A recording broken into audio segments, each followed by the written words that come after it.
Freedom, adventure, immersion, scale. These are the most important themes that have been instilled throughout the Elite series. And while these are present in and dictated the direction of Elite Dangerous, there's an even more important theme made possible only in ED, community. In this series, I'm going to examine some of the different aspects of Elite Dangerous, from exploration and combat, to more player-driven activities and factions such as the Buckyball Racers, the Fuel Rats, and even the Hunt for Raxxla. It's no secret that Elite Dangerous has hit rocky times following the release of Odyssey and its issues, and while many improvements have been made, it is still not what players were expecting. I want to highlight one of the best parts of Elite that can't be broken by a buggy launch or missed deadlines. Its players and the communities they've built. O7 Commanders, and welcome to our journey as we seek out the voices of the void.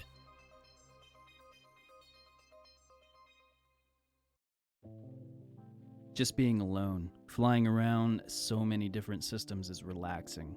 Flying up to a gas giant, skimming planetary rings, and driving in an SRV around on some barren moon never gets old. I play the game to relax and unwind, and exploring is the best way to do that.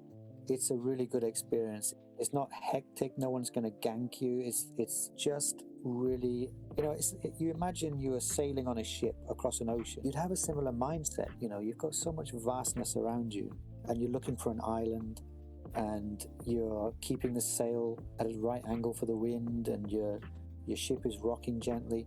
There's this kind of feeling of crossing distance. Exploration is one of my favorite activities in Elite Dangerous, and arguably one of the strongest aspects of the game. The sense of wonder and discovery and as close to a scale replica of our galaxy as we can get in gaming is unmatched. Not only is exploration done so well, but I feel like its systems affect almost every aspect of the game. From searching for valuable mining locations, seeking out an opportunity in a combat zone, to finding more profitable trade routes, we have all participated in some light exploration. But I want to hear from players who have made exploration their main gig, who regularly leave the bustle and the drama of the bubble and get lost out in the black. I was under the impression that exploration-focused players were the least affected by Odyssey, but I was about to find out that my assumption couldn't be further from the truth.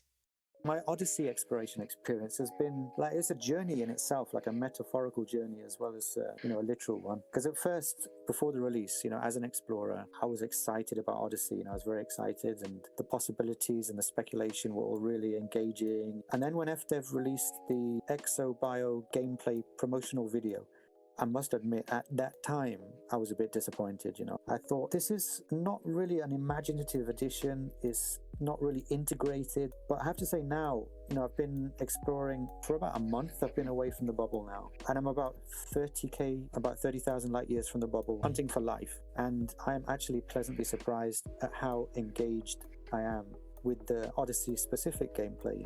There are lots of cool sort of emergent fun things to do, technical challenges like arranging your search pattern, mountain climbing to find samples on cliffs, choosing a landing location so that you can save time. And then you've got these views now, different atmospheric gas combinations making different colors, and you've got this extra detail on the planets. I'm actually not even thinking about the targets anymore, to be honest, but I'm actually engaged by the gameplay, which at first when I saw the videos about point and shoot scanning, I thought, oh, there's not enough life, and I was worried. But as I sit before you now, I'm actually pretty happy with exploration in Odyssey. But I'm also, of course, naturally hoping things get better. There's some imperfection, there are some repeated patterns on planet surfaces. There's all kinds of possibilities that FDev could go in, I love Odyssey. It's done nothing but add to the game, in my opinion.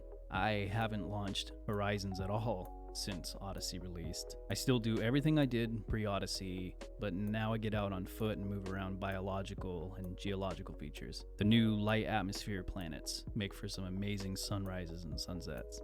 Having never gone more than 2,500 light years outside of the bubble myself, I decided to ask Titus what the draw was to leaving the bubble for so long. Well, as I say, early on, initially anyway, it was target setting. If I'm completely honest, I thought, I want to be an explorer, so I have to do this, and I wanted to unlock an engineer, so I did that round trip of 5,000 light years, and that was actually really painful. I didn't know what I was doing. I was in a Python with 22 light year jump range, and at that time engineering was not as easy as it is now. So At that time, that was a challenge, I must admit, psychologically. Then the next target was the Professor Palin archaeology quest, which I really enjoyed. And then I had to, of course, as an explorer, you have to reach Colonia, Sagittarius A. I went to Beagle Point, and there are other targets that you can set, like going around the galaxy once, all this, write your name in the stars, whatever you want to do. But I discovered that during these target-oriented trips, I was actually starting to enjoy the process. Now, I know that sounds crazy because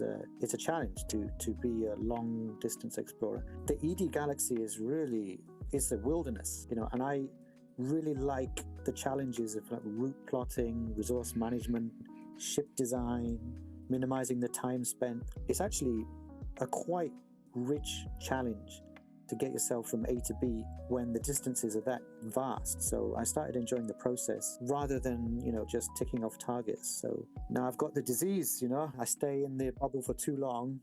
I start twitching and talking in a slightly high-pitched voice, and I need to get back out there again. With so many light years under his belt, I was curious what the most impressive thing he'd found on his travels was. I can talk about chasing space squid through Lagrange clouds and stuff like that, but I've got to say the most impressive thing is the perspective. Getting up above the galactic plane, looking down across the Milky Way. One of the things about living in Hong Kong is you never see the stars. There's so much light pollution. You're never going to see, you can hardly see the moon, because the lights are so bright. So I think getting up above the galactic plane, when I went to Beagle Point, being able to look back over my shoulder and see the whole galaxy, that was bananas. I would say, probably even more than the individual sites that I've seen, it would be the perspective that you get from getting outside the galaxy and then looking over your shoulder. One of the things I want to explore in this series is what the draw that Elite Dangerous has for the various groups in its community. Exploration. The look of the game is amazing. The first time seeing Earth, Saturn, and Jupiter was breathtaking, but exploring is where my heart is. Now I love everything about the game. The physics, the graphics, the gameplay, the ship building, all of it. The game is so well put together that even after playing for 2 years, I'm still in awe of it. In Elite, you can step outside of the galaxy itself. You can look over your shoulder and you can suddenly see hundreds of billions of stars, and you can flick from one side to the other just by twitching your eyeball and cover 65,000 light years just in a glance. And Elite manages somehow to convey that, and that's a huge achievement. I mean, literally it's a huge achievement, but it's an amazing thing to find in a game where you can be given a sense of your place in a galaxy. I mean, flipping heck. So yeah, I love that about Elite. After hearing these two commanders were pleased with Odyssey's progress, I decided to ask them what their take on the future of Elite Dangerous was.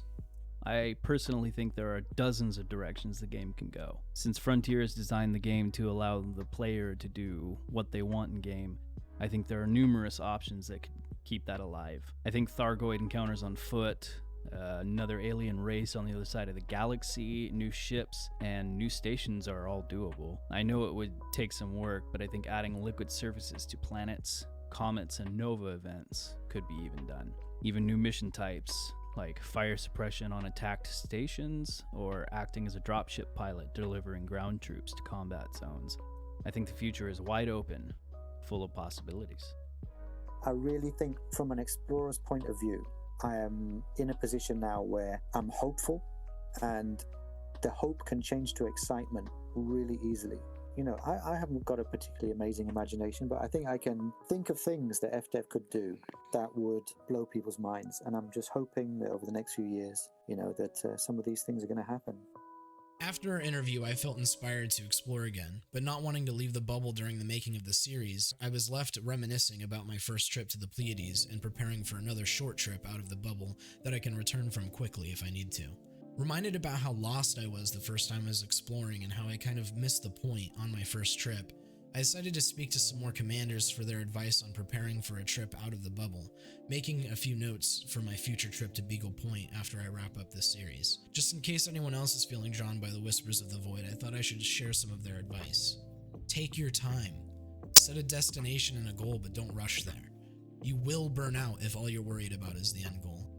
Bring FMVUs and repair limpets. You're on your own out there, commanders. Accidents happen and you will need to make repairs. For exceptionally long trips, make sure you have some cargo space for supplies and a way to mine materials to make repairs as things wear down. And this goes without saying, but bring a fuel scoop and remember KGB foam. The fuel rats will save you in the worst case scenario, but let's make their job easier and make sure we know how to refuel on our own. As a part of this series, I want to give these communities a chance to make their voices heard, both to the devs and to the rest of the community. For the community, I'll just say that, as I say, I'm not a representative of any group. I'm just a voice, an example rather than a representative. And I hope the community will not be split, between those who love Odyssey, those who hate Odyssey. I just think it's a waste of energy when people start fighting between each other.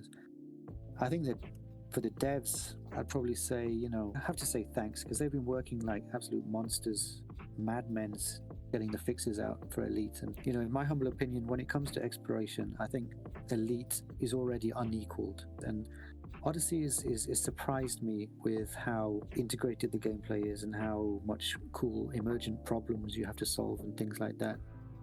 Odyssey has gotten a lot of negative feedback, a lot of which is uncalled for, I believe. I understand that the bugs were annoying and the expansion was rushed to satisfy investor demands, but the hate and threats that Frontier has received aren't necessary at all. So, to the developers, I'd just say, there are a lot of players out here that really do enjoy Odyssey. You did an amazing job on it. Please don't let all the negativity get you down. I hope you enjoyed this peek into exploration, the mindset of commanders that choose to play this way, and their thoughts on Odyssey and the future of Elite.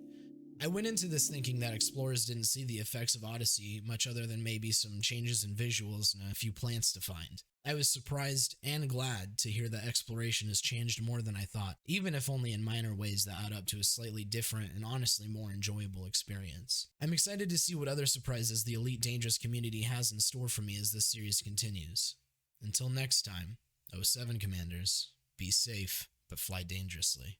If you made it this far in the video, I just want to say thank you. You're amazing. If you liked it, consider dropping a like, subscribing, leave a comment telling me what I can work on to do better in the next one. I'm excited to see where this series leads and how it improves as time goes by. Thanks for stopping by.